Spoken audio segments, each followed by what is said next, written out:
પ્રભુ સાથે મૈત્રી, એકાકાર જો થવું હશે પ્રભુમાં તો પહેલા તો પ્રભુને આપણા મન સુધી લાવવા પડશે. સંવેદના સાથે અનુષ્ઠાનમાં પ્રવેશ કરીએ પહેલા એકવાર પ્રભુને આપણા મન સુધી પહોંચાડી દઈએ અને ત્યાંથી આગળ વધીએ. તો સૌ પ્રથમ આપણે તમને જે કાગળ આપવામાં આવ્યું છે એમાં બીજું પાનું છે મન મિલાપ કરીને. પ્રાચીન સ્તવન છે પણ હૃદય સુધી પહોંચી જાય એટલા સરળ ભાવવાહી શબ્દો છે.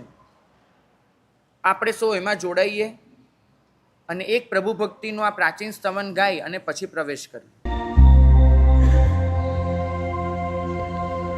हो श्री पद्म प्रभना नामनी रे जावो बलिहार नाम जपंता दिहाग मोरे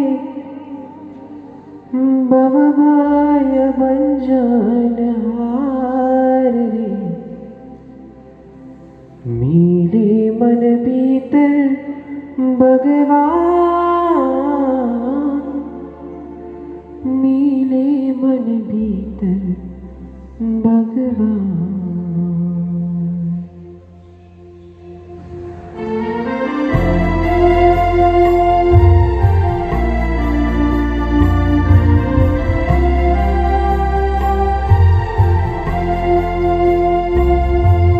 श्री पद्म प्रभना नामनी रे जावो बलिहार. श्री पद्म प्रभना नामनी रे जावो बलिहार. नाम जपंता बिहाग मोरे नाम जपंता बिहाग मोरे भवभय भंजन हार रे. हल साथे मिले मन भीत भगवान मिले मन भीत भगवान मिले मन भीतर भगवान मिले मन भीतर भगवान.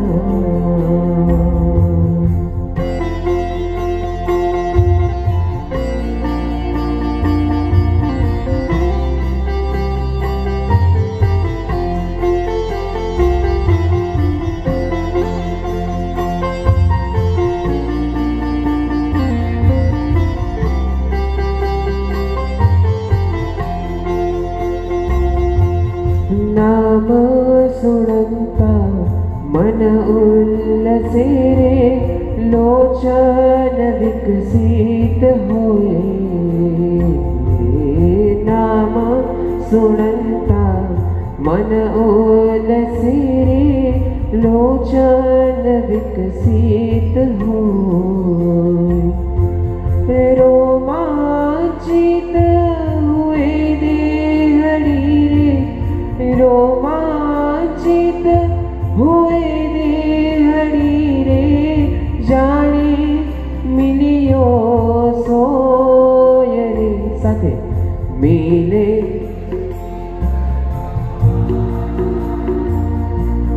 मिले मन भीतर भगवान मिले मन भीतर भगवान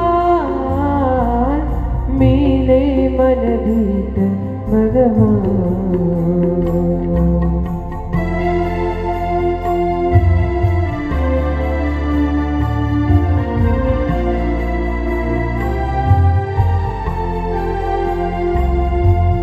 पंचम काले पामवो रे दुर्लभ तुझने दान. पंचम काले पाम दुर्लभ तुझने नाथ। तो पाण तारा नाम नो रे, तो पाण तारा नाम नो रे, छे मोटो आधार रे मिले।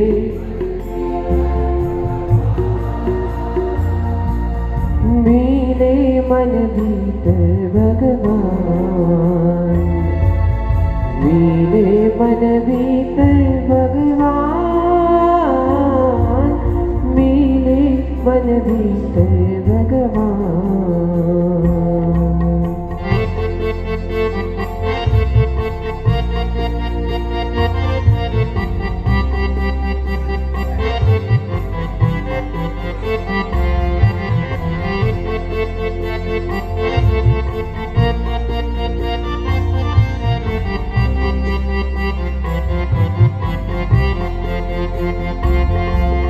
नाम ग्रही आदि मिले रे, मन भीतर भगवान। नाम ग्रही आदि मिले रे, मन भीतर भगवान।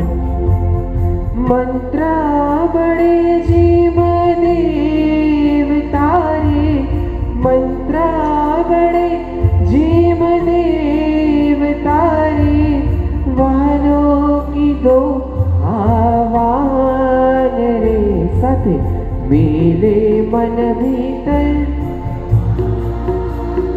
जय हो। मिले मन भीतर भगवान, मिले मन भीतर भगवान, मिले मन भीतर भगवान।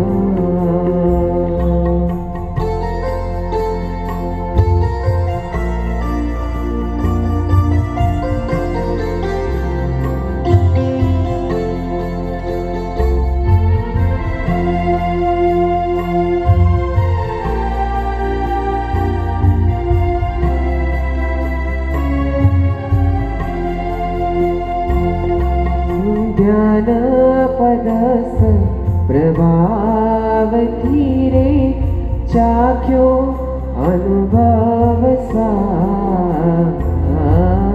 ध्यान पदस प्रभाव धीरे, चाख्यो अनुभव स्वाद। मान विजय वाचक कहे रे, मान विजय वाचक कहे रे, मुको बीजो वाद रे। मिले मन भीतर भगवान, मिले मन भीतर भगवान, मिले मन भीतर भगवान, मिले मन भीतर भगवान। श्रीपद प्रबन नाम नीरे, जाओ बलिहार। श्रीपद प्रबन नाम नीरे, जाओ बलिहार। नाम जपंता दिया गमोरे, नाम जपंता दिया गमोरे, भव भय भंजन हार रे। मिले मन भीतर, मिले मन भीतर, ओ मिले मन भीतर भगवान, मिले मन भीतर भगवान। આજના પ્રસંગના લાભાર્થી સંદીપભાઈ વસંતદાસના બહુમાન માટે બન્યા.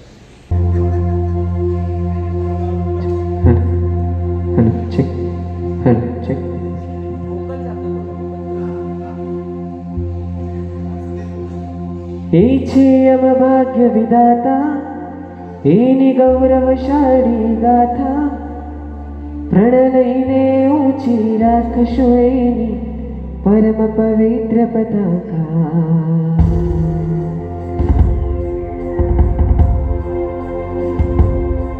જયવંતુદય દિવ્યમાન આ મારા વીરનું, જીને શાસન મને ગર્વ છે, મારું ભાગ્ય છે મને સાંપડ્યું વીર શાસન.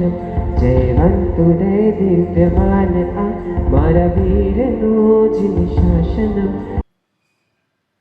પરમ પાવન જૈન શાસનની એક ખૂબી છે, એ જેને પણ અડે છે ને એને કંઈક અનોખું બનાવી દે છે. આ શાસને બધું જ સ્વીકાર્યું, પણ એને કંઈક અદ્ભુત ટચ આપી દીધું. આજે લૌકિક દૃષ્ટિએ મિત્રતાનો એકરાર કરવાનો દિવસ છે. લૌકિકતા છે એટલે ક્યાંક વિકાર હોવાનો અને ક્યાંક પ્રેમનો કોઈક જુદો પ્રકાર હોવાનો. પણ એ વિકાર અને એ પ્રેમના જુદા પ્રકારને પણ સંસ્કાર આપી અને લોકોત્તરતા આપી દેવી એ જૈન શાસનની બલિહારી છે. જો મિત્ર તરીકે પસંદ કરવો જ હોય કોઈ પુરુષ, કોઈ પાત્ર, તો મને નથી લાગતું કે 14 રાજલોકમાં આનાથી ઊંચો કોઈ મિત્ર મળે.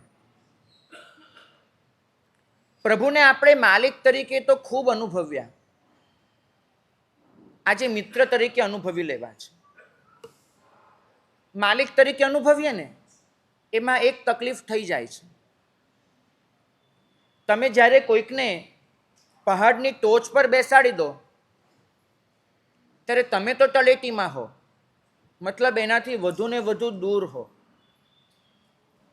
પ્રભુને આપણે પૂજ્ય તો બનાવ્યા, પોતાના ન બનાવ્યા. અને જ્યાં પૂજ્યતા છે ત્યાં કોઈક અંશે દુરાઈ છે. હું પૂજક છું, એ પૂજ્ય છે, બંને વચ્ચે કંઈક દુરાઈ છે. તમે સ્થાપનાજી આગળ ક્રિયા કરશો, માથું નમાવશો, બહુમાન આપશો, સ્થાપનાજીને પોતિકા નહીં ગણો. ફરક સમજજો. આ શાસન તમારી પાસે માંગે છે પ્રીતિ, અને જ્યાં પ્રીતિ છે ત્યાં પૂજ્યતાની સાથે જોડાય છે પોતિકાપણું. આજે આપણે પ્રભુને કહેવું છે કે મારી સંવેદના પણ તમારી, મારું સંગીત પણ તમારું, મારો સંબંધ પણ તમારો, મારો સ્નેહ પણ તમારો, મારો સાથ પણ તમારો, મારો સહકાર પણ તમારો. મારી પાસે જે પણ છે સંવેદના, સંગીત, સાથ, સહકાર, સ્નેહ, સંબંધ બધું જ મારે આપને અર્પણ કરી દેવું છે. નક્કી માનજો, નિગોદમાંથી નીકળ્યા ત્યારથી માંડીને અહીં સુધી તમે માંગ્યું કે ન માંગ્યું, મેં એની આગળ ઈચ્છ્યું કે ન ઈચ્છ્યું, એ આપતો રહ્યો છે, એ વરસતો રહ્યો છે. એને ક્યારેય આપણી લાચારી, આપણી મજબૂરી એનો ખપ નથી કર્યો. એને એમ નથી કીધું કે તું મારી પાસે આવ, કકલાટ કર, ગીડગીડા, આજીજી કર, પછી હું તને આપીશ. ના, એને ક્યારેય એવું ઈચ્છ્યું નથી. કેમ કે હું આપું છું અને તમે લેનાર છો એવો ભાવ જ એના ચિત્તમાં નથી. એને માત્ર એટલું ઈચ્છ્યું આપણી પાસે કે હૃદય ફાડીને હું તને જે પ્રેમ કરું છું એનો તું સ્વીકાર કર.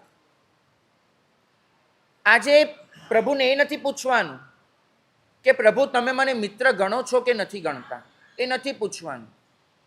કેમ કે આ એ પરમ તત્વ છે કે જેને તો બહુ પહેલેથી આપણને મિત્ર ગણેલા જ છે. આજે તો પ્રભુને એટલું ખાલી કહેવા જવાનું છે કે તમારો જે મૈત્રીનો હાથ લંબાયેલો હતો એ હાથને હું ઝાલી લઉં છું, તમારી મિત્રતાનો હું સ્વીકાર કરું છું. એને તો પૂર્વના ત્રીજા ભવે સૌને મિત્ર ગણ્યા હતા. જો એ ન ગણ્યા હોત ને તો સવી જીવ કરું શાસન રસીની ભાવના જ નહીં આવત. એને સૌને મિત્ર ગણ્યા. અને એક મિત્ર બીજાને જે પણ આપી શકે એ બધું જ એ આપતો રહ્યો છે. મિત્રતાનું પહેલું પરિમાણ છે ભરોસો. મિત્રતા 4 પાયા પર ટકતી હોય છે. પહેલો હોય છે ભરોસો, વિશ્વાસ. એને આપણા પર અતૂટ વિશ્વાસ રાખ્યો છે. અને એટલું જ નહીં, આપણે એના પર જે વિશ્વાસ મૂક્યો છે ને એ વિશ્વાસને ક્યારેય તૂટવા નથી દીધો, ક્યારેય ખંડિત થવા નથી દીધો.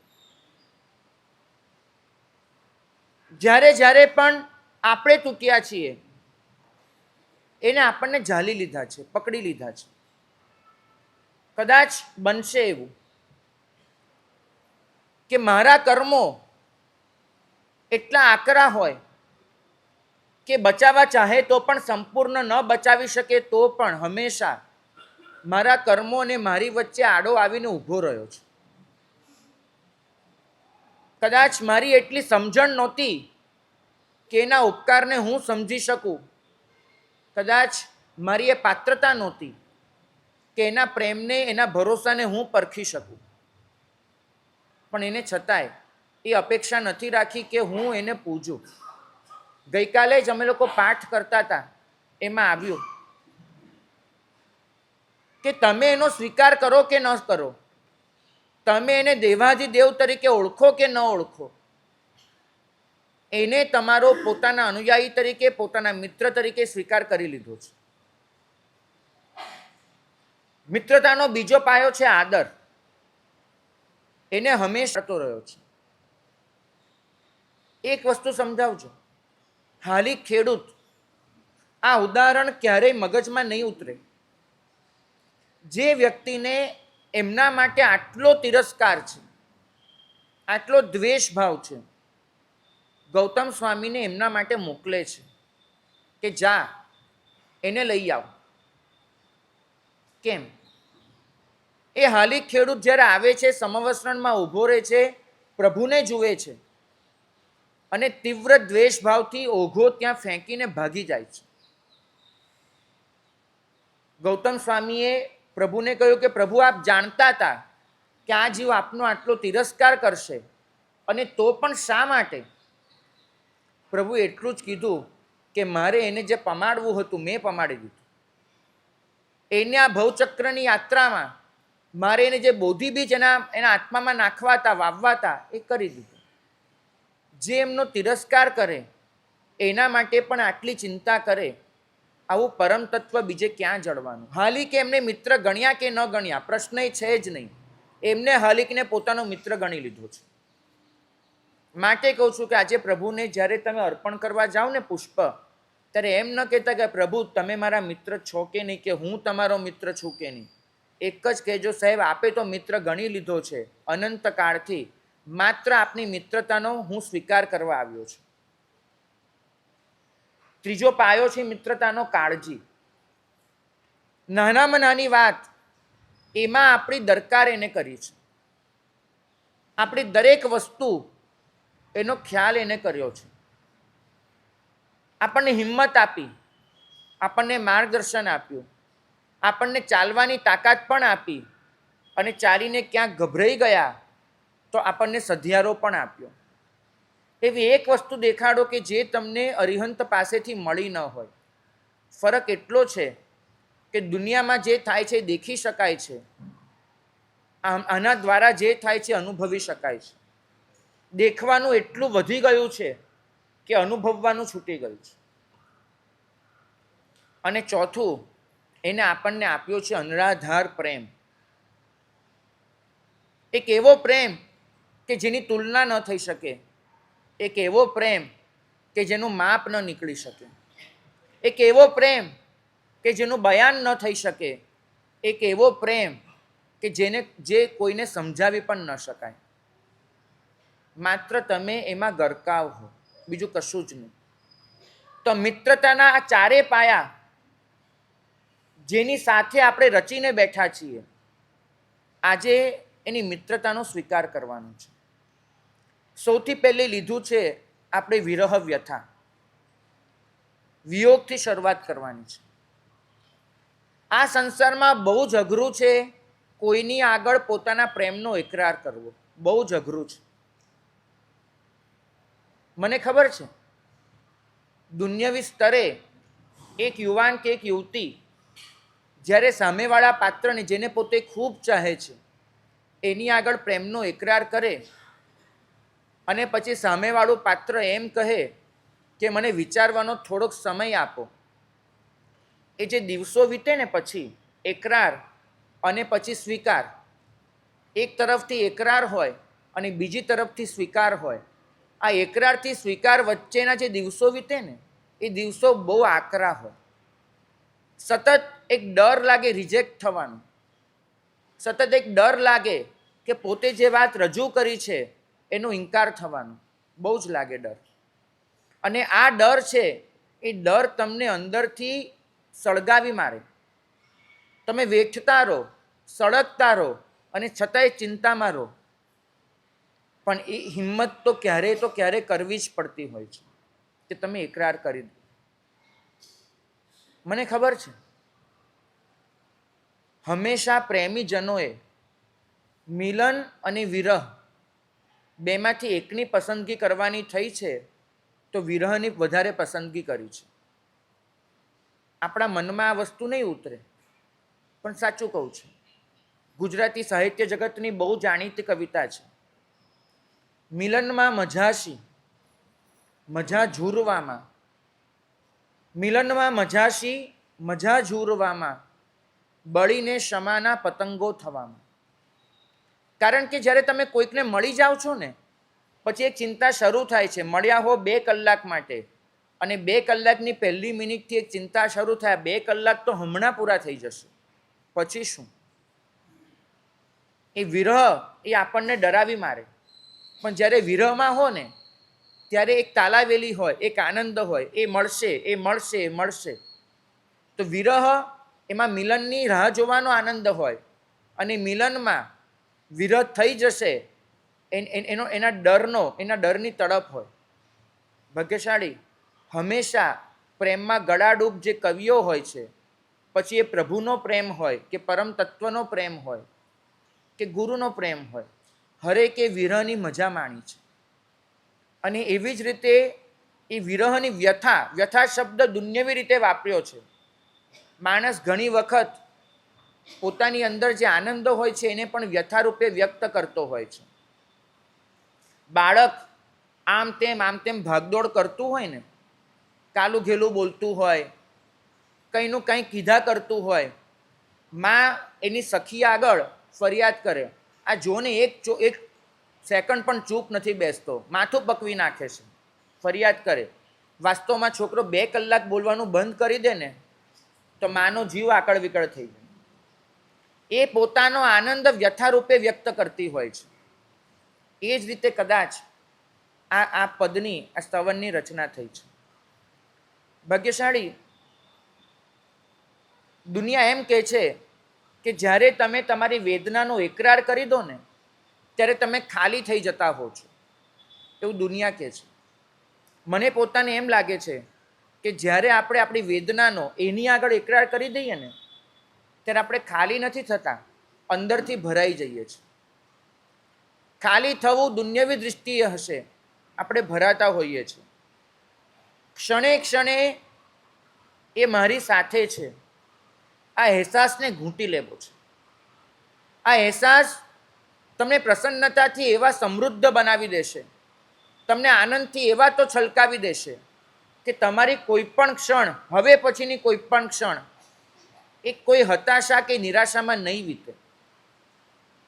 એક શ્રાવક, એક શ્રાવિકા, એક સાધુ, એક સાધ્વી, એક જૈન જ્યારે નિરાશામાં ડૂબે છે ને ત્યારે સૌથી વધારે આંચકો જો લાગતો હોય ને તો એ પરમ તત્વને હશે.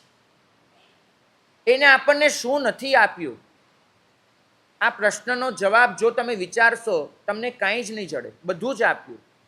અને છતાંય આપણે નિરાશ અને હતાશ થઈએ, પોતાની જિંદગીની દરેક ક્ષણને જો પ્રસન્નતાથી ભરી ન શકીએ તે આપણો ગુનો હશે. એની રાહ જોવામાં બધું જ ઓગળી જાય, બધી જ વેદના. એક વેદના એવી ઘૂંટાઈ જાય કે એની અંદર બીજી બધી જ વેદના સમાઈ જાય. એક આનંદ એવો ઘૂંટાઈ જાય કે દુનિયાવી બધા જ આનંદ એની અંદર સમાઈ જાય. અનાદિકાળથી પૂતગલ માટે ખૂબ તડપ્યા છીએ, અનાદિકાળથી પૂતગલની ઝંખનામાં ખૂબ અટવાયા છીએ, અનાદિકાળથી પૂતગલ નથી મળ્યું એના દુઃખમાં ખૂબ વલોવાયા છીએ. આપણને જે મળે છે એની કિંમત નથી હોતી, જે નથી મળ્યું એ મગજનો કબજો લઈ લે છે. અત્યાર સુધી પૂતગલ માટે જે તડપ વેઠી છે એ તડપને પૂતગલને બદલે પ્રભુને સમર્પી દેવી છે. વિરહને એટલા તો ઘૂંટી દેવા છે, એવો તો ઘૂંટી દેવો છે કે છેવટે કહી દેવું છે કે પ્રભુ તું છે તો અમે છીએ, તારા વગર મને ક્યાંય ચેન નથી. બસ આ એક વાત એને ઘૂંટી અને આ પદને માની લઈએ.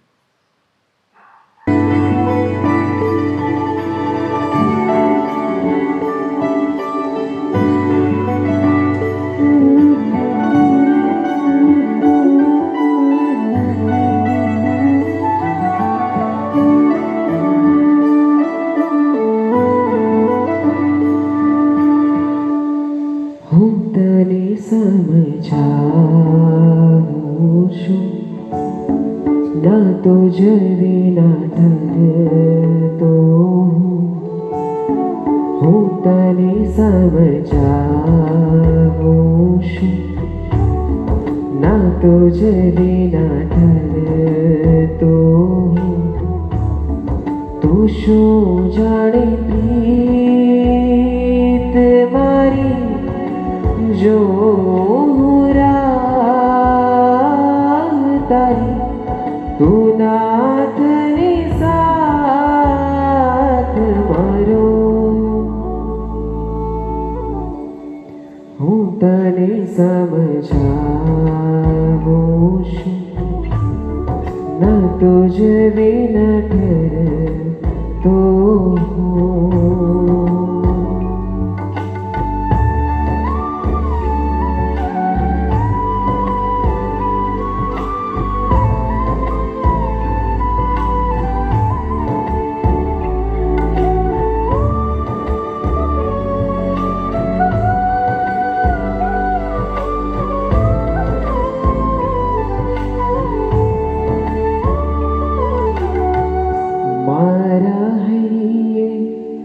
શોધી લીધી છે તુજ હોવાની સુવાસ.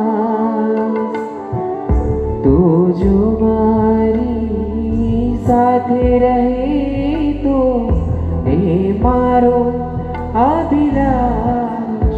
જીવન મારું સગડું તારું, હું શું કરું બીજું. સાચી પ્રતીત મારી જો તારી, તું નાથને સાથ મારો. હું તને સમજાવું છું, ના તો જવી ના ઠરતો. આ નથી થાતું સારું હવે, આ નથી થાતું સારું હવે. તું મારાથી દૂર રહે, હો નિશ દિન દર્શન વિના, હો નિશ દિન દર્શન વિના. મારી આંખોથી આંસુ રહે.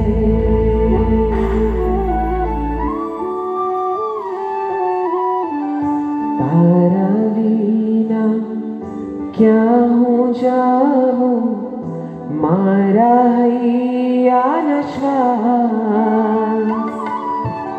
તારા ચરણી શરણો મારું, એ મારો વિશ્વાસ. તારી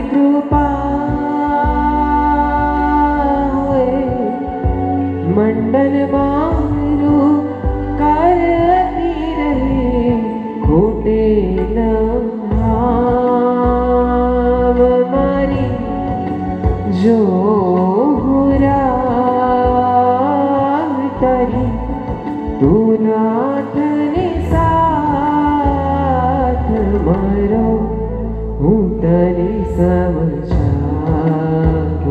છું ના તુજ વિના કરતો તું શું જાણે પ્રીત મારી જો રાહ તારી તું નાથને સાથ મારો હું તને સમજાવું છું ના તો જવી ન ઠરતો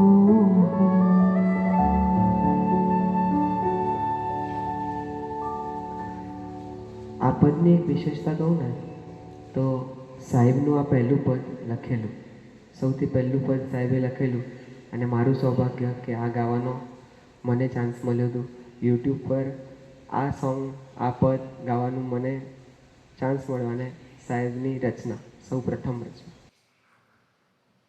ત્વમેવ માતા ચ પિતા ત્વમેવ, ત્વમેવ બંધુશ્ચ સખા ત્વમેવ. આ પ્રાર્થના ક્યાંક ને ક્યાંક આપણે સાંભળી હશે. આ લૌકિક દૃષ્ટિકોણ છે જે એમ શીખવાડે છે કે પ્રભુ એ જ તારી માતા છે, પ્રભુ એ જ તારા પિતા છે, પ્રભુ એ જ તારા બંધુ છે, પ્રભુ એ જ તારા મિત્ર છે. લોકોત્તર દૃષ્ટિકોણ એ આનાથી બરાબર સામા છેડે છે. એ એમ કે છે કે પ્રભુ એ માતા છે એ તો દુનિયા જાણે છે, પણ માતામાં પ્રભુના દર્શન કરવા એ જૈન શાસન છે. પિતામાં, બંધુમાં, સખામાં બધે જ પ્રભુને અનુભવવા એ જૈન શાસન છે. પ્રભુને માતા તરીકે જોવા જઈશું તો કદાચ પ્રભુને આપણે દુનિયામાં ખેંચી લાવીશું. માતામાં પ્રભુને જોઈ લઈશું તો કદાચ આપણી યાત્રા ઉર્ધ્વ તરફની બની જશે. મળનારો દરેક પ્રેમ, તમારા સુધી પહોંચનારું દરેક વાત્સલ્ય આખરે તો પ્રભુનો અંશ લઈને આવે છે. દરેકમાં પ્રભુની હાજરી જોતા થઈએ એનાથી મોટી કોઈ જ પ્રાર્થના ન હોઈ શકે, કોઈ જ નહીં. કદાચ પ્રભુને આપણે માતા પિતા વગેરે અનેક સ્વરૂપે અનુભવ્યા. આજે પ્રભુને કહેવું છે કે પ્રભુ એ દૃષ્ટિ આપ કે આ સૃષ્ટિમાં જ્યાં પણ નજર કરું બધે મને તું જ દેખાય. તારામાં બધા દેખાય એ શક્ય છે, પણ બધામાં તું દેખાય એ આ શાસન છે. જ્યારે ઉપમિતિ ભવ પ્રપંચા વાંચું છું, જ્યારે લલિત વિસ્તરા જોઉં છું, જ્યારે શક્રસ્તવના પાછળના મંગલ શ્લોકો વાંચું છું, એક વસ્તુ સમજાય છે કે જિનાલયમાં જવાનું છે માત્ર પ્રભુને પૂજવા માટે, જિનાલયમાં જવાનું છે માત્ર પ્રભુને ઓળખવા માટે, જિનાલયમાં જવાનું છે માત્ર પ્રભુ કોણ છે એની સમજણ મેળવવા માટે. બાકી પ્રભુને પામવા માટે, પ્રભુને અનુભવવા માટે તો આ સૃષ્ટિનો કણે કણ સમર્થ છે. કેમ કે આ સૃષ્ટિમાં જેટલું પણ શુભ પથરાયેલું છે એ દરેક શુભ આખરે તો એનામાંથી આવેલું છે. જ્યારે સિદ્ધર્ષિ ગણી ઉપમિતિ ભવ પ્રપંચામાં આ સૃષ્ટિને એક પડકાર આપી રહ્યા છે કે ચેલેન્જ છે મારી, તમે અનુભવી શકો છો. એમને કેટલો બળકટ એક વિચાર પ્રસ્તુત કર્યો છે કે એકોપી શુભ વિચાર ભગવત પ્રસાદ લભ્ય. મને થાય છે કદાચ કે આ એક લાઈન છે ને એને ત્યાં મોટા પાટિયા હોવા જોઈએ કે તમારા મનમાં ઉઠતો એક શુભ વિચાર, આ સૃષ્ટિની કોઈ પણ વ્યક્તિના મનમાં જાગતો એક નાનકડો પણ સતનો અંશ આખરે તો અર્હંત્યનું પ્રકટીકરણ છે, બીજું કાંઈ જ નથી. એનાથી જે મળ્યું છે એ સિવાય શક્ય જ નથી. તમે આ સૃષ્ટિમાં જેટલું પણ સારું જુઓ છો આખરે ગંગોત્રી એ છે, ત્યાંથી જ એ બધું પથરાયું છે. સિદ્ધસેન દિવાકરજી જેવા મહાતાર્કિક મહાનૈયાયિક પુરુષ એમને લખ્યું કે તમે આખી દુનિયાના તમામ પાણીને ફરી વળો, આખરે તો એ કોઈ સાગરમાંથી આવ્યા છે. ક્યાંક એ પાણી ગંગા બને, ક્યાંક એ પાણી કોઈ ઝરણું બને, ક્યાંક એ પાણી કોઈ તળાવ બને, ક્યાંક એ પાણી કોઈ સરોવર બને, બધું જ બને, પણ આખરે તો સાગરમાંથી જે પાણી આવ્યું છે. માટે ફરીથી કહીશ, દરેકમાં પ્રભુને જોવા એ જ સાચા પ્રભુને પામવા બરાબર છે. પ્રભુને કહેવું છે કે પ્રભુ, જ્યારે દરિયા સામે જઈને ઊભો રહું છું ને, તો મને સમજાય છે કે દરિયો એટલે તું જ છે, કે જે બધું જ પોતાની અંદર સમાવી લે છે.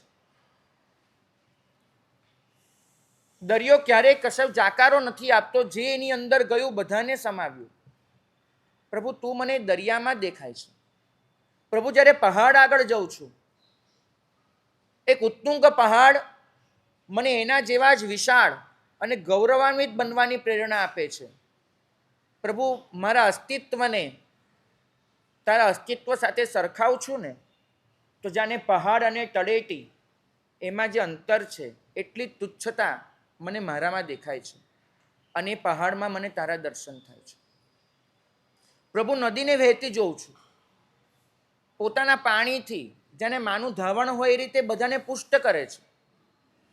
મને નદીમાં પણ તું જ દેખાય છે, કે તારી કરુણા જે નદી રૂપે વહી રહી છે. પ્રભુ, એક મેઘધનુષ જોઉં છું, 7 રંગમાં એ પથરાય છે. મને આશ્ચર્યચકિત કરી દે છે કુદરતની એ છટા. પણ ત્યારે મને થાય છે કે તું આ સૃષ્ટિમાં કેટલા રંગે પથરાયો, કેટલું સૌંદર્ય આ સૃષ્ટિમાં તારે લીધે રેલાયું.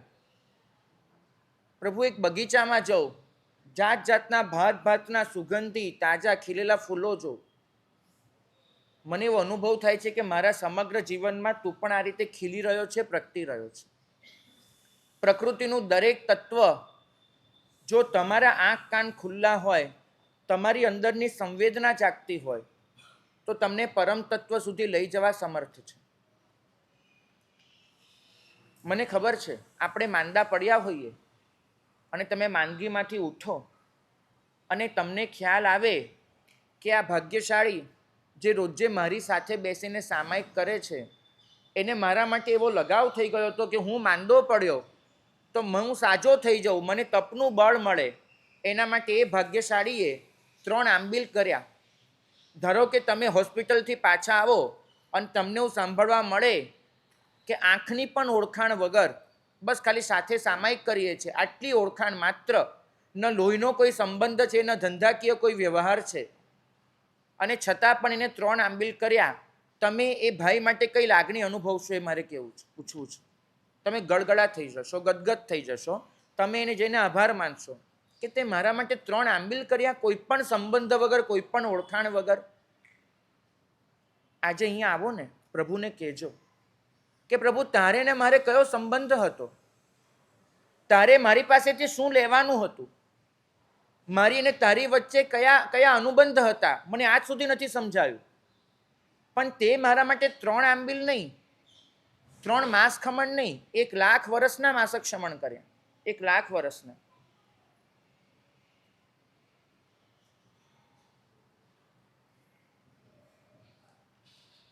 પ્રભુ, શાસ્ત્રોમાં કહ્યું છે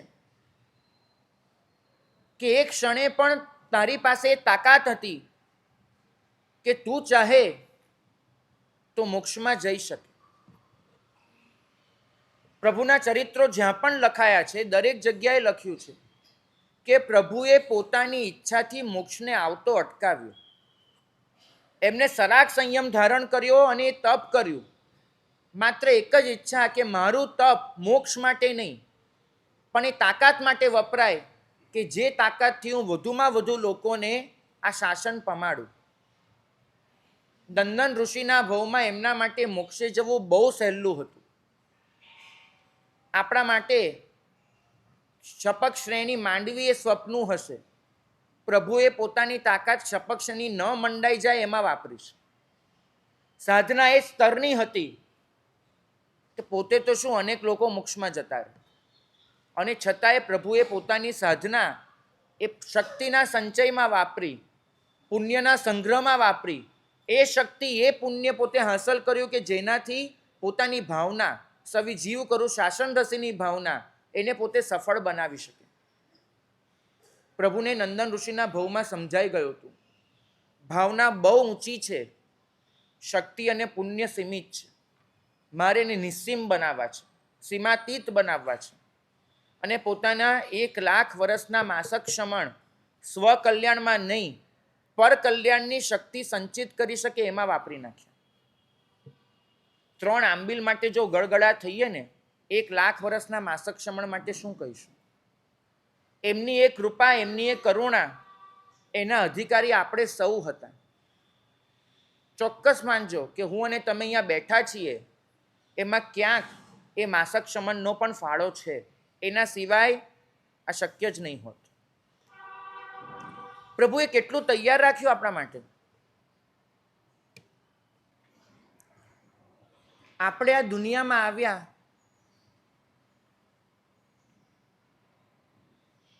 એ પહેલા આપણા માટેનું ખાવાનું તૈયાર હતું.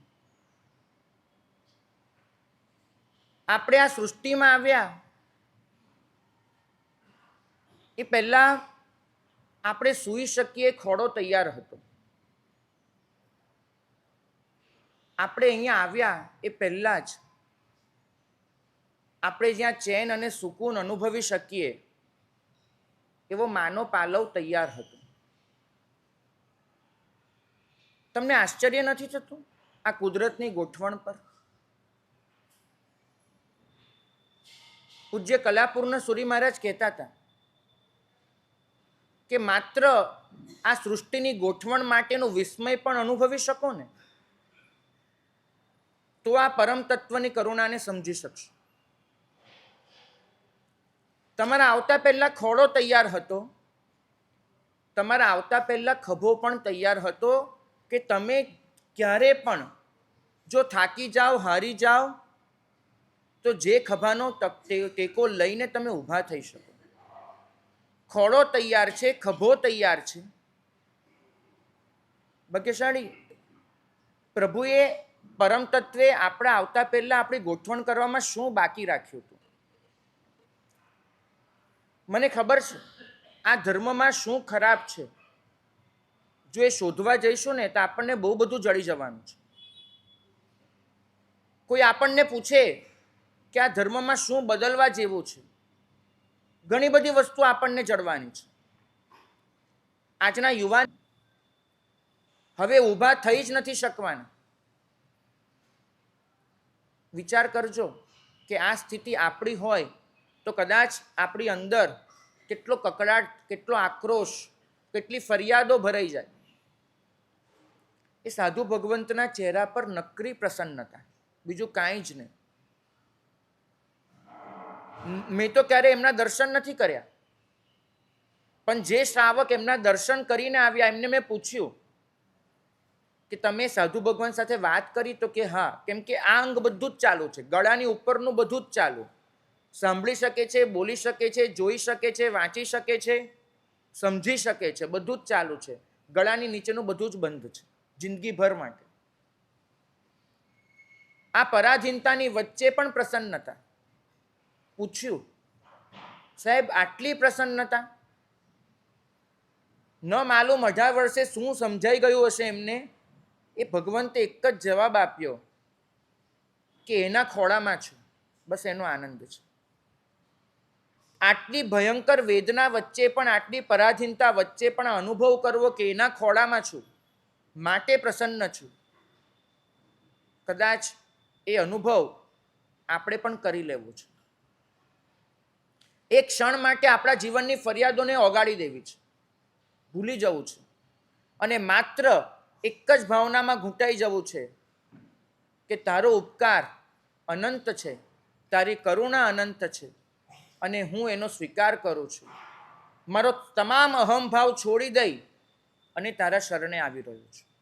આપણે સૌ કારુણ્યકા વર્ષણમ એક પંક્તિને ઘૂંટી લઈએ. भगवन्त परमात्म ज्योति ज्वलन्त नमो अनंत कृपावन्त परमेष्टि महाश्रीमन्त भाग्य आकर्षणम् सौभाग्य का वर्धनम् कारुण्य का वर्षणम् प्रभु तुझे वंदनम् मम परमेश्वरं नमो सेवाकरं तेजोमूर्तिधरं सर्वजगदीश्वरम् ॐ परमेश्वरं राजराजेश्वरं मम भद्रं करं नमो श्रेयस्करं मम प्राणेश्वरं नमो सेवाकरं तेजोमूर्तिधरं सर्वजगदीश्वरम् ॐ परमेश्वरं राजराजेश्वरं मम भद्रं करं नमो श्रेयस्करम्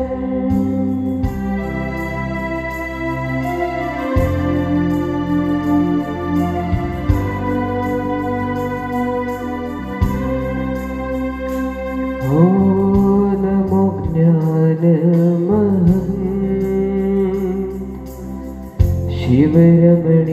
शिवरमणिकेकं नमो इन्द्रियदं मुक्तिसाधकसं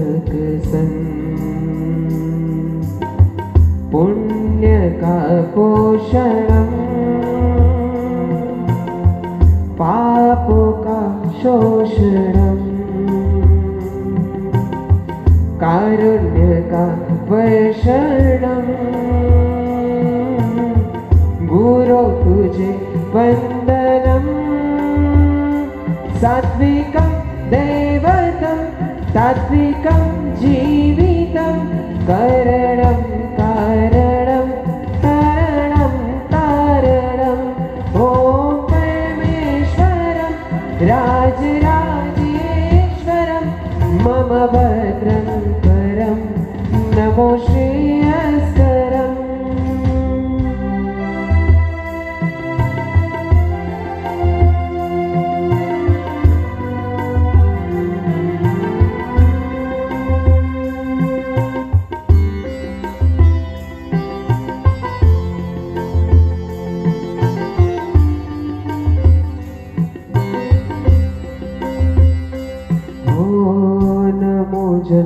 जन्मोच्छेदका नमो मृत्युंजयकार नमो निर्मल निष्कलं निरामय निरतं सद्गति सजनं क्लेश विसर्जनम् कारुण्य का वर्षणम्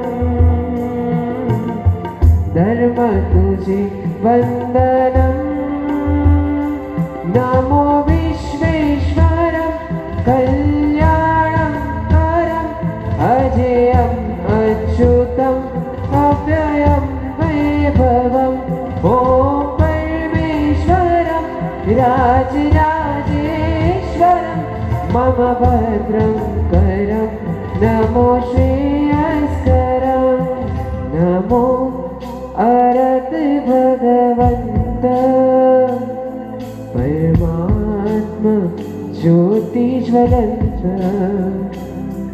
नमो अनंत कृपावन्त परमेष्टि महाश्रीमन्त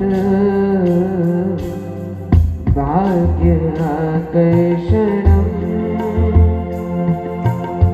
सौभाग्य का वर्धनम, कारुण्य का वर्षणम, प्रभु तुझे वंदनम, मम प्राणेश्वर नमो शैवं करम, तेजो मूर्तिधरम सर्वजगदीश्वरम, ओम परमेश्वरम राजराजेश्वरम, मम भद्रं करम नमो श्रेयस्करम, ओम परमेश्वरम, ओम परमेश्वरम, ओम परमेश्वरम, ओम परमेश्वरम, ओम परमेश्वरम, ओम परमेश्वरम.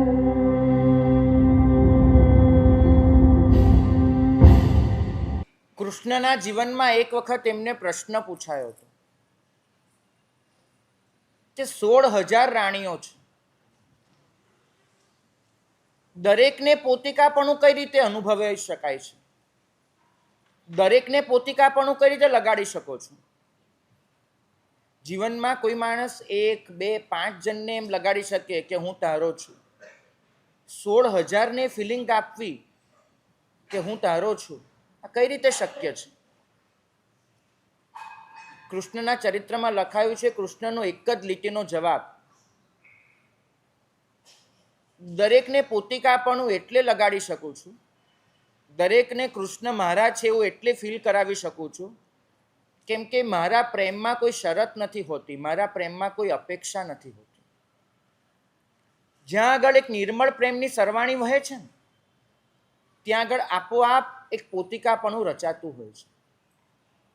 તમે વિચાર તો કરો, નંદીવર્ધનને લાગે મારો ભાઈ, સુદર્શનાને લાગે મારો વીરો, યશોદાને લાગે મારા પતિ, પ્રિયદર્શનાને લાગે મારા પિતા, સિદ્ધાર્થ ત્રિશલા મારો દીકરો, ક્ષત્રિય કુંડની દરેક પ્રજાને એવું લાગે કે આ મારા, આપણને લાગે કે પ્રભુ મારા, 14 રાજલોકના દરેક જીવને લાગે મારા.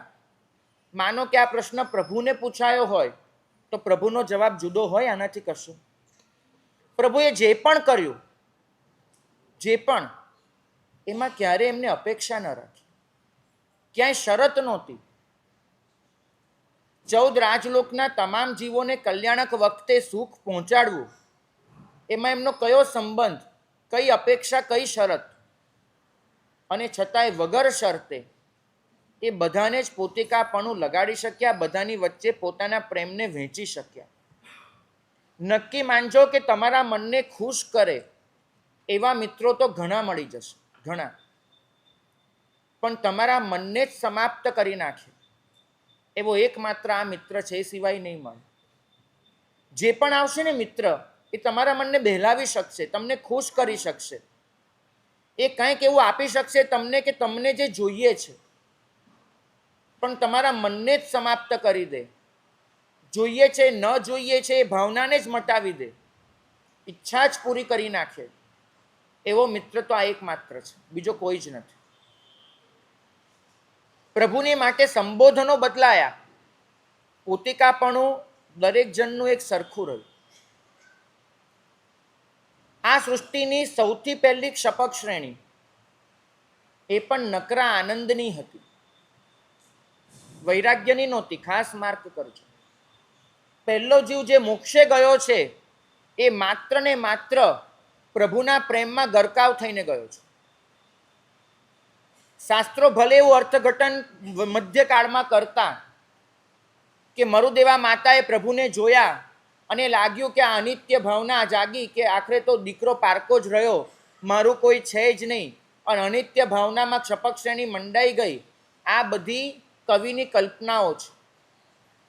પ્રાચીન કાળે શાસ્ત્રોમાં સ્પષ્ટ લખાયું છે કે પોતાના દીકરાની વૃદ્ધિ જોઈને માતાના દિલમાં જે વાત્સલ્ય જાગ્યું, જે આનંદ જાગ્યો કે મારો દીકરો શું પામી ગયો, અને એના દ્વારા એમને પ્રભુ સાથે જે એક અનુબંધ જોડી દીધો, આ અનુબંધથી એ મોક્ષે ગયા છે.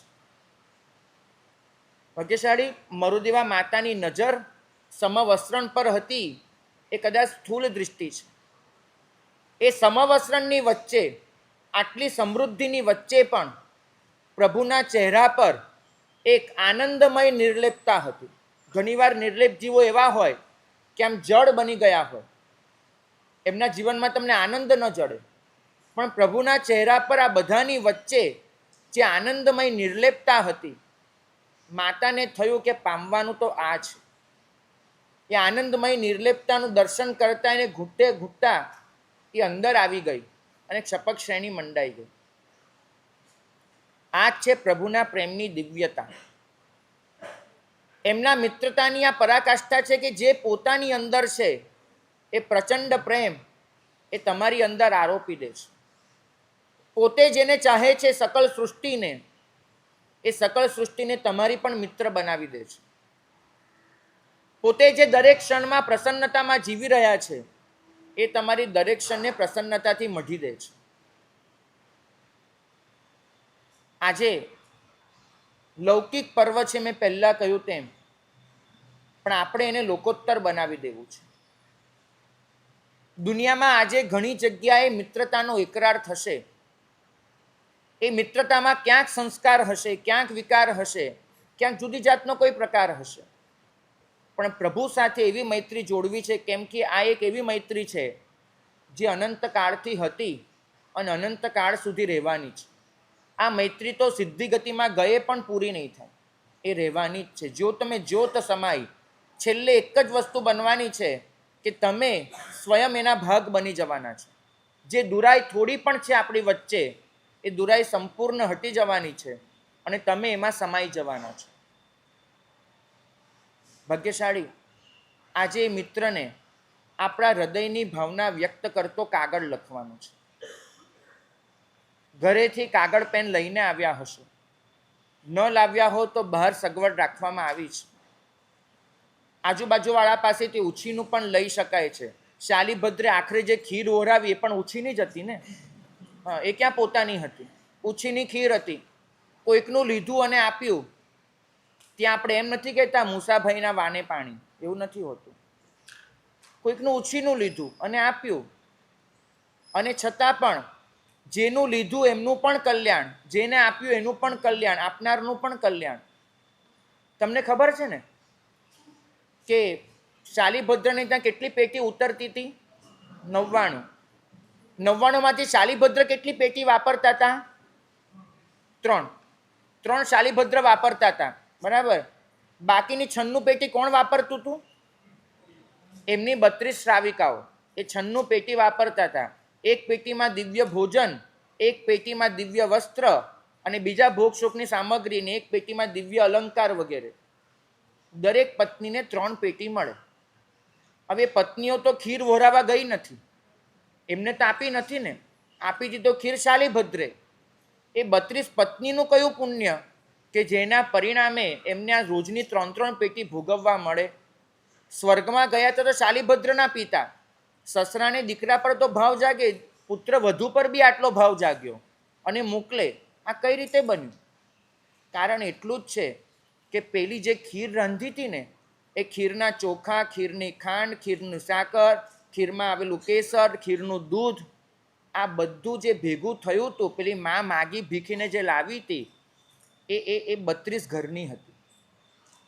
32 સ્ત્રીઓએ ભેગી મળી અને થોડુંક દૂધ, થોડીક સાકર, થોડીક ખાંડ, બધું ભેગું કરીને પેલી માને આપ્યું. તો એ ખીર બનાવવા માટે એ ઘરો બી કેવા હશે આજુબાજુના કે 32 ઘરે મા ફરી ત્યારે તો એ ખીર જેટલું મળ્યું. અને એમ કહેવાય છે કે મા તો બહાર કામ કરવા ગઈ હતી, પણ શાલીભદ્રે જ્યારે, એટલે કે સંગમે જ્યારે વહોરાવ્યું, એ વહોરાવાની ઘટના કેટલીક સ્ત્રીઓએ નજરે જોઈ કે અમારી આપેલી વસ્તુ આટલી સરસ રીતે એ વહોરાવી રહ્યો છે. કેટલીકને એ ઘટના પાછળથી ખબર પડી, કેટલેકે નજરે જોઈને અનુમોદના કરી, કેટલાએ પાછળથી અનુમોદના કરી, અને એ અનુમોદનાનું પુણ્ય એમને 3 પેટી સુધી ખેંચી લાવ્યું. પોતે આપેલી ખીર, એની આ અનુમોદના. કદાચ એવું બને કે કોઈકની પાસે કાગળ પેન ન હોય તો આપી દેજો, બને. પણ પ્રભુને પહોંચશે એ કાગળ. અને કાગળ જ્યારે લખાશે ને, 3 ભાગમાં તમારે કાગળ લખવાનો છે. તમારી પાસે 10 મિનિટ છે. શબ્દોને શોધવા ન જશો. આવું વાક્ય લખું, તેવું લખું, બિલકુલ નહીં. ખાલી અંદર જે પણ આવે છે, જે પણ ભાષામાં આવે છે, એને વ્યક્ત કરી દેજો.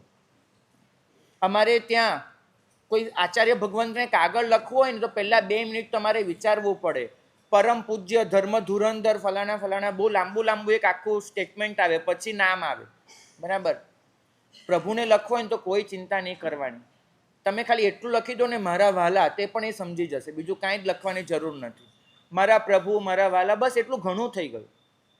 પણ પછી ફટાફટ શરૂ કરી દેજો. સંબોધનમાં અટવાશો નહીં, પણ સંવેદનામાં ચોક્કસ સમય આપજો.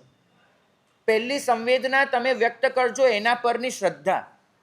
તમને એના પર ભરોસો કેટલો છે, આ પહેલી શ્રદ્ધા. અત્યાર સુધી માત્ર ભરોસાની કથા કરી છે અથવા તો સાંભળી છે, વાંચી છે. એકવાર પોતાના અનુભવનો ભરોસો મૂકજો. પછી લખજો શ્રદ્ધા, પછી સમર્પણ, કે તારા માટે મારા દિલમાં સમર્પણ કેટલું છે. ભરોસો તો છે, સમર્પણ કેટલું છે. અને પછી લખજો કૃતજ્ઞતા, કે એને કરેલા કયા કયા ઉપકારોની તમને સ્મૃતિ છે. અને છેલ્લે આભાર. એટલું લખી અને કાગળ પૂરો કરી દેજો. બરાબર. અને કદાચ જો જરૂર પડે તો સપ્લિમેન્ટરીની પણ વ્યવસ્થા છે, જેમ પરીક્ષામાં હોય છે. આપણે ધારીએ અને પાના ખૂટી પડે, કદાચ એવું બને કે અભિવ્યક્તિ કરવામાં પાના ખૂટી પડે, આવું બની શકે, તો સપ્લિમેન્ટરી જોડી દેજો. પણ એટલું કરજો, શ્રદ્ધા, સમર્પણ અને કૃતજ્ઞતા ત્રણેય વ્યક્ત કરજો. અને એ પછી તમે જે કૃતજ્ઞતા ભાવમાં આવ્યા છો એ જ કૃતજ્ઞતા ભાવમાં આગળ થોડીક સંવેદના કરવાની છે. અને એમ કરીને આપણે એક પરિપૂર્ણ મિત્રતાનો એકરાર કરવાનો છે. બરાબર. તો સૌ કોઈ કાગળ લખવાનું શરૂ કરજો. ભાઈ સંગીતથી તમને સાથ આપી રહ્યા છે. એકાદી કડી લે છે અને પછી એ માત્ર સંગીત વગાડશે. તમે સૌ ગરકાવ થઈ જજો. ખાસ આમાં ચોરી કરવાની છૂટ છે. પરીક્ષામાં ઊંધું હોય છે કે તમે બાજુવાળામાં જોઈ ન શકો કે શું લખાય. બરાબર. જ્યારે આમાં ચોરી કરવાની છૂટ છે. કેમ કે તમે ભક્તિનો જે પણ શબ્દ વાપરશો ને એ કોઈકનો ચોરેલો છે. મેં આજે આખું પ્રવચન કોઈનું ચોરેલું છે. કેમ કે અનંત ભક્તોએ અનંત ભક્તિ કરી લીધી. અને આ દુનિયાનો સૌથી મોટો ચોર કયો હતો ખબર છે? દુનિયાનો સૌથી મોટો ચોર ભગવાનની ભક્તિ કરવામાં જેને બધા જ શબ્દો કોઈના ચોરીને લીધા છે, સૌથી મોટો ચોર ખબર છે કોણ હતું? ઇન્દ્ર, સૌધર્મેન્દ્ર. કારણ કે એ જ શક્રસ્તવ બોલે છે કે જે શક્રસ્તવ અનંત ઇન્દ્રો બોલી ચૂક્યા છે. એક પણ શબ્દ પોતાનો નથી હોતો, પણ એ શબ્દની પાછળ હોય છે ભાવના પોતાની. હવે ઇન્દ્રે જે સ્તુતિ કરી એ જ ચોરીની હતી, તો આપણે બાજુવાળાની કોપી કરી લઈએ, કોઈ વાંધો નથી. કોપી શબ્દોની થજે, સંવેદના પોતાની રાખજો. બરાબર. ચલો. શ્રદ્ધા, સમર્પણ અને કૃતજ્ઞતા. લખું છું પ્રેમ કાગળિયા, ઓ મારા વાલમ વિતરાગી, દૂરે જઈ કેમ બેઠો તો હું તારો બાળ અનુરાગી.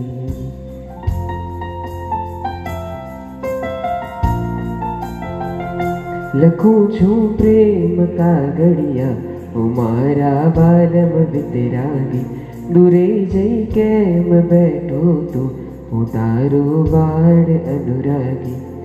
તારા સ્મિતની ઝલક, હો તારા સ્મિતની ઝલક જડને ઝાકળ બનાવે છે.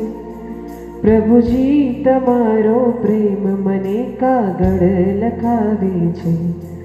પ્રભુજી તમારો પ્રેમ મને કાગળ લખાવે છે. તારા મિલનની લગન મને પાગલ બનાવે છે. તારા મિલનની લગન મને પાગલ બનાવે છે. પ્રભુજી તમારો પ્રેમ મને કાગળ લખાવે છે. પ્રભુજી તમારો પ્રેમ મને કાગળ લખાવે છે.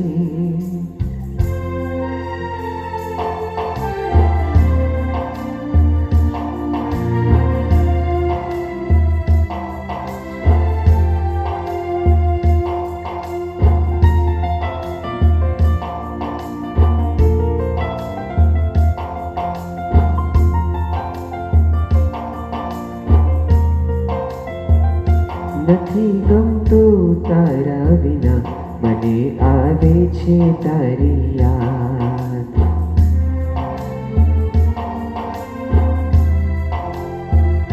નથી ગમતું તારા વિના, મને આવે છે તારી યાદ. મિલનની જંગ. બહુ મોટી પરીક્ષા આપી તમે લોકોએ. હૃદયને ભીનું કરવું બહુ સહેલું છે, પણ એ ભીનાશની અભિવ્યક્તિ બહુ અઘરી છે. જીવનમાં કેટલું કોઈનું પામતા હોઈએ છે, પણ થેન્ક યુ કહેવાનું, આભાર માનવાનું છૂટી જતું હોય છે. કેટલી એ વ્યક્તિ જતી રહે ને પછી પાછળથી એક અફસોસ રહે કે આટલું કહી દીધું હોત તો કેટલું સારું થાત, પણ ત્યારે એ વ્યક્તિ બચી ન હોય. કેટલું મેળવીએ છીએ એની પાસે, છતાંય આભાર માનવાનું ચૂકી જઈએ છીએ. પૂજ્યપાદ પ્રદ્યુમ્ન સુરી મહારાજ એમને બહુ જ સરસ વાત લખી છે કે લોકો વારંવાર પૂછવા આવે છે કે સાહેબ જીવનમાં ક્લેશ બહુ છે, કેમ ઓછો કરું? મને એક જ વસ્તુ સમજાય છે, અહીં મહાપુરુષના શબ્દો છે, મને એક જ વસ્તુ સમજાય છે કે પ્રભુનો આભાર માનવાનું ચાલુ કરી દઈએ દરેક ક્ષણે તો ક્લેશ નીકળી જશે. એને શ્વાસ આપ્યો, એને વિશ્વાસ આપ્યો, એને આશ્વાસન આપ્યું, એને તમને દરેક ક્ષણે સાથ આપ્યો. તમે જે પામી શકતા હતા, જે મેળવી શકતા હતા, એનાથી વધારે આપ્યું. તમારી પાત્રતા કરતાં તો ચોક્કસ વધારે આપ્યું. જો આ વસ્તુ મનમાં ઘૂંટાઈ જાય અને દરેક ક્ષણે આપણે એને કહેતા થઈ જઈએ કે આભાર, તે મને આ આપ્યું, તો પછી નહીં બચે તમારા મનમાં કોઈ પણ જાતનો ક્લેશ. ભાગ્યશાળી શંખેશ્વર દાદાના ભંડારમાંથી નીકળેલી એક ચિઠ્ઠીની કથા એક આચાર્ય ભગવંતે લખી છે. શંખેશ્વર દાદાના દરબારમાં માત્ર નોટો, સિક્કા, સોનું, ચાંદી જ જમા થાય છે એવું નહીં માનતા. દાદાના દરબારમાં રાખેલા ભંડારમાં કેટલાય લોકો પોતાના અંતરની વાત પણ ચિઠ્ઠી રૂપે મૂકીને જતા હોય છે. જ્યારે ભંડાર ગણવાનો થાય ત્યારે એ જે ચિઠ્ઠીઓ નીકળે ને, ત્યાંનો સ્ટાફ બહુ આદરપૂર્વક એ ચિઠ્ઠીઓનું સન્માન કરે છે અને એને ત્યાં ઓફિસમાં જાળવી રાખે છે. લાંબા સમય સુધી સાચવી રાખે છે અને પરથવતોય નથી. તમે સ્ટાફને પૂછો ને તો એ તમને એમ કહેશે, આ તો કોઈકે પ્રભુને આપેલો સંદેશો છે, માટે પ્રભુના ઘરમાં એ સાચવવો પડે. તમારા ઘરે આવેલી ટપાલ જેમ તમે સાચવો, એમ પ્રભુના ઘરની ટપાલ પ્રભુના ઘરે સચવાય છે. અને જે આચાર્ય ભગવંતે એક ચિઠ્ઠીની કથા લખી હતી, આચાર્ય ભગવંત જ્યારે શંખેશ્વર પધાર્યા, એમને ત્યાંના સ્ટાફ સાથે વાત કરી કે મને ચિઠ્ઠી વાંચવા મળી શકે. આચાર્ય ભગવંત ખૂબ પરિણત હતા, ગંભીર પ્રકૃતિના હતા, માટે સ્ટાફે ચિઠ્ઠી એમને વાંચવા માટે આપી.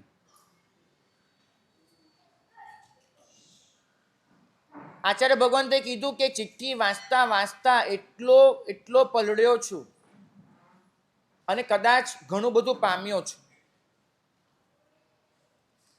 એક ચિઠ્ઠી એવા બહેને લખી હતી જે બહેનની ઉંમર 28-30 વર્ષની હશે. એ બહેને પોતાનું નામ, સરનામું, ઉંમર કશું જ નહોતું લખ્યું. લખી હતી માત્ર અંતરની સંવેદના. એ બેને લખ્યું હતું કે દીક્ષા લેવાની ભરપૂર ઈચ્છા, કુટુંબ કોઈ રીતે માન્યું નહીં, રજા ન મળી,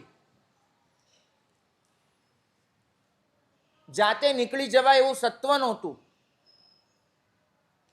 પિતાએ પરાણે લગ્ન કરાવ્યા. લગ્ન પણ એવા કુટુંબમાં કરાવ્યા કે જ્યાં પિતાની મરજી હતી. લગ્ન કરીને આવી અને પહેલા દિવસથી સમજાઈ ગયું, જે આજ સુધી ચાલ્યું આવે છે, કે પતિના ચિત્તમાં મારા માટે કોઈ જ આદરભાવ, કોઈ વિશેષ લાગણી નથી. જીવનની દરેક ક્ષણ કાં તો કોઈ તકલીફમાં વીતી રહી છે અને કાં તો એ વિચારમાં કે દીક્ષા લીધી હોત તો કેટલું સારું, રજા મળી હોત તો કેટલું સારું. જીવનમાં કોઈ જ જાતની ખુશી નથી, અને છતાંય પ્રભુ આ જીવનમાં ટકી છું, છતાંય આ જીવનમાં કોઈને કોઈ રીતે હું આનંદ અનુભવી લઉં છું, એ માત્ર એક જ કારણથી કે તું એ દરેક ક્ષણે મારી સાથે હોય છે. બસ આ એક અનુભવ. માંડ આજે તારા સુધી આવી છું, હવે પછી ક્યારે આવી શકીશ ખબર નથી, પણ એટલું ચોક્કસ કહું છું કે જીવનની દરેક ક્ષણે તું મારી સાથે હોય છે, આ મારો અહેસાસ છે. છેલ્લે એક જ વસ્તુ લખી હતી કે પ્રભુ, આ જે મારો અનુભવ છે એ અનુભવમાં હું ખોટી તો નથી ને? તું ખરેખર મારી સાથે હોય છે ને? આ મારી કલ્પના નથી ને? આ વાસ્તવિકતા છે ને? એટલું કરીને છોડી દીધું. મને લાગે છે કે કદાચ આ કાગળ પર તમારી જે સાચી લાગણી ઠલવાઈ છે ને, આ લાગણી એને તમારા અનંત કર્મોના ભૂક્કા કાઢી નાખ્યા છે. કારણ કે તમે રચી રહ્યા છો પ્રભુ સાથે અનુબંધ. પ્રભુની ગતિ હવે તમારી ગતિ બને, પ્રભુની પ્રગતિ હવે તમારા પ્રગતિની નિશાની બને, ખાતરી બને. એક ભક્તિ રસમાં ડૂબેલા આચાર્ય ભગવંતે લખ્યું હતું, એમને કોઈક શાસ્ત્રમાં વાંચ્યું હશે, મારી પાસે સંદર્ભ નથી, પણ મારી પાસે મહાપુરુષનો સંદર્ભ છે. એમને લખ્યું હતું કે કૃષ્ણને વળગનારી દરેક ગોપી, કૃષ્ણ જ્યારે અમમ સ્વામી બનીને મોક્ષે જશે ત્યારે એના શાસનમાં એમનું શિષ્યત્વ સ્વીકારીને એ પણ મોક્ષે જશે. કારણ કે એમને નાતો જોડી દીધો છે કૃષ્ણ સાથે. કૃષ્ણ તો અમમ સ્વામી બની જશે, પણ એ ગોપી એમનો હાથ પકડીને એમની સાથે જ મોક્ષમાં પધારી જશે. મારે એ કહેવું છે, આજનો દિવસ આમની સાથે તમારો હાથ પકડી લેવાનો છે. ભાગ્યશાળી આજે એની સાથે જોડાઈ જવાનું છે. એ તો મોક્ષમાં જતા રહ્યા, બરાબર, પણ એમને કહેવું છે કે પ્રભુ, તારી સત્તા તો એવી છે કે તું એ સમયે નિગોદમાં હશે, કોઈ ગતિમાં હશે, ખબર નથી, પણ અષાઢી શ્રાવકને ખબર પડી કે તારા લીધે મોક્ષ છે, તો એને ત્યારથી તારી પ્રતિમા બનાવીને પૂજા કરી. પાર્શ્વનાથ એ સમયે સમ્યક્ત પણ પામ્યા હતા કે કેમ? પાર્શ્વનાથ એ સમયે નિગોદમાંથી બહાર નીકળ્યા હતા કે કેમ? આપણને કશી જ ખબર નથી, પણ એટલી ખબર છે કે એના સહારે અષાઢી તરી ગયો છે. એ અસ્તિત્વ મોક્ષમાં પહોંચતા પહેલાનું હોય, એ અસ્તિત્વે મોક્ષની યાત્રા શરૂ પણ ન કરી હોય, અથવા તો એ મોક્ષમાં પહોંચી ગયું છે, એ આપણો ઉદ્ધાર કરે જ છે. તમે જ્યારે જિનાલયમાંથી બહાર નીકળો ને ત્યારે તમે છેલ્લું કામ કયું કરતા હો છો? ઘંટ વગાડવાનું. ઘંટ વગાડવો એ વાસ્તવમાં તમારી શ્રદ્ધાની અભિવ્યક્તિ છે. ઘંટ વગાડતી વખતે તમે પ્રભુને કહેતા હો છો કે મેં તારી આગળ જે ઈચ્છાઓ વ્યક્ત કરી, જે પ્રાર્થનાઓ કરી, કદાચ એ દરેક ઈચ્છા, દરેક પ્રાર્થના પૂરી થાય કે ન થાય, મારો તારા પરનો જે ભરોસો છે ને એ ભરોસોને પૂરો ન કરી નાખતો. ઈચ્છા પૂરી થાય કે ન થાય, ભરોસો પૂરો ન થવા દેતો. આપણે જ્યારે કશેકથી પણ બહાર નીકળીએ ને ત્યારે છેલ્લા શબ્દો કયા હોય છે? મિચ્છામી દુક્કડમ. પણ દાદાના દરબારમાંથી બહાર નીકળીએ ને ત્યારે છેલ્લે મિચ્છામી દુક્કડમ નહીં બોલવાનું, છેલ્લે ઘંટ વગાડીને આનંદ વ્યક્ત કરવાનો અને કહેવાનું ઈચ્છામી સુકડમ. આ હરિભદ્ર સુરી ભગવંતે આપેલો શબ્દ છે. મિચ્છામી દુક્કડમનો એવો અર્થ થાય છે કે મારા જીવનમાં આ ક્ષણો ફરી ફરી ન વીતો. જે ક્ષણો વીતી એ ન વીતી હોત તો સારું થાત. એ ક્ષણોનો મને પશ્ચાતાપ છે ને એ ક્ષણોમાં મારો જે આત્મા હતો એનું વિસર્જન કરું છું. અપ્પાણમ બોસિરામી. જ્યારે ઈચ્છામી સુકડમ એ શીખવાડે છે કે મારા જીવનમાં આ ક્ષણો ફરી ફરી વીતજો, મારા જીવનમાં આવી ઘડી ફરી ફરી આવજો. આ જે પ્રભુ પરનો ભરોસો છે, આનંદની અભિવ્યક્તિ છે, એ આ સ્તવનમાં લીધી છે. અનુમોદના તારા ગુણોની. પ્રભુના ગુણો, એને આપણા પર કરુણાની અનહદ છોડો વરસાવી આપણા સંતાપને મોડો પાડી દીધો. એનાથી આપણને મન ભરાઈ જાય એવી શાંતિ મળી, એવી તૃપ્તિ મળી અને એવી કાંતિ પણ મળી. એ સાર્થ બનીને આપણને મોક્ષે લઈ જાય છે. એ મહાન બનીને મારા આંતરશત્રુઓને જીતવામાં સહાય કરે છે. એ ગોપેન્દ્ર બનીને મને અભય આપે છે અને નિર્યામક બનીને મારા વાહનની ગતિ સાચવી લે છે. આ સૃષ્ટિમાં જેટલું પણ શુભ છે, વર્તન, વ્યવહાર, ઉચ્ચાર કે વિચાર, એનો આધાર એ છે. આ સૃષ્ટિમાં જેટલું પણ વાત્સલ્ય છે, આખરે એના સ્વરૂપમાંથી નીકળે છે. એને ક્યારે આ મારું આ પારકું એની મમતા નથી રાખી અને મમતાને છોડીને હંમેશા જેને સમતાને ધારણ કરી છે. પોતાના જન્મથી જે આ સૃષ્ટિને આનંદિત કરે છે. આકાશમાં એવો એક સૂર્ય, એક દીવો પ્રગટ્યો છે કે એના શરણે બધા જ ભવી જીવો પોતાના મોક્ષ માર્ગને પ્રકાશિત કરી શકે છે. અને આપણા કલ્યાણ માટે જ જેને કેવળ જ્ઞાનરૂપી લક્ષ્મીને ધારણ કરી છે. કરુણાનું એ કાવ્ય છે, પવિત્રતાનો એ પવન છે અને શુભ ભાવનાનું એ સ્થાન છે, ભવન છે. એનું અનુત્તર પુણ્ય એ મારું મંગલ બન્યું. એના અનુપમ એવા અતિશયો એ મારા માટે વરદાન બન્યા. એની અનુપમ એવી લક્ષ્મી એ મારી દરિદ્રતાને દૂર કરવામાં કારણ બની. એ વિતરાગી છે, એ અવિકારી છે, એ મારા ક્લેશ, કલ્મશ, કષાય, કંકાસ આ બધાને દૂર કરનાર છે. મારા દોષોનું એ મારણ છે, મારા આનંદનું એ ઝરણ છે, આપણા સૌનું એ શરણ છે. આ ગીત આંખો મીચીને, જો કદાચ શબ્દો જોવા પડે તો કાગળમાં જોજો, નહીં તો આંખો મીચીને સંપૂર્ણ અહોભાવ, આદરભાવ, આશ્ચર્ય ભાવમાં ડૂબી જઈને સાંભળવાનું ગીત છે. સૌ સાંભળ્યું.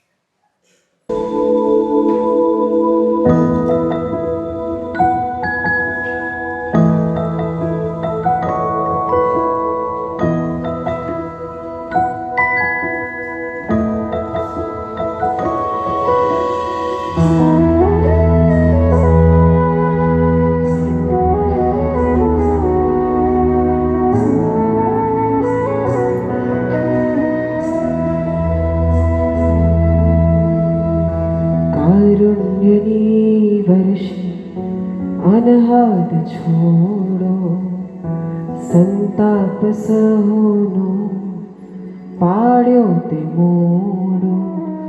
પ્રસરી તુજથી મન બર શાંતિ, તૃપ્તિ સલોની મન હર કાંતિ. અનુમોદના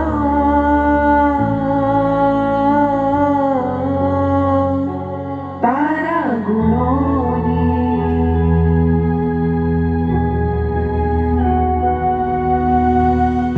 સાર્થ સહાયક મુક્તિ પહોંચી, માહન આંતર શત્રુ દબોચી.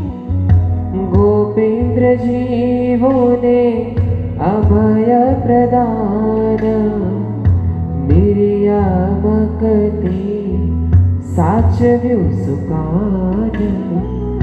અનુમોદના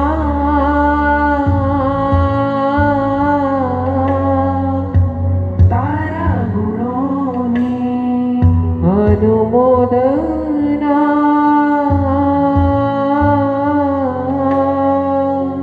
તારા ગુણોની.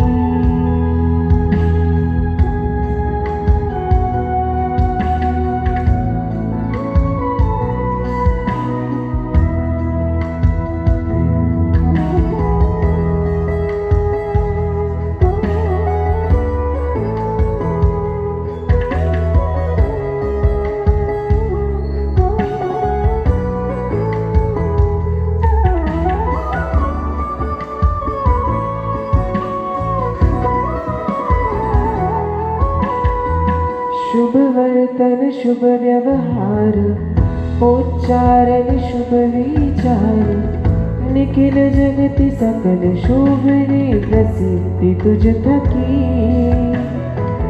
विश्वनो मूल आधार वात्सल्यनो बड़ी परिवार जिम विना अपवादे एनी प्रसक्ति तुझ थकी दादा तारी तो महर छे उत्कर्षनी लहर छे માંગલ્યનો શહેર છે અનુમોદના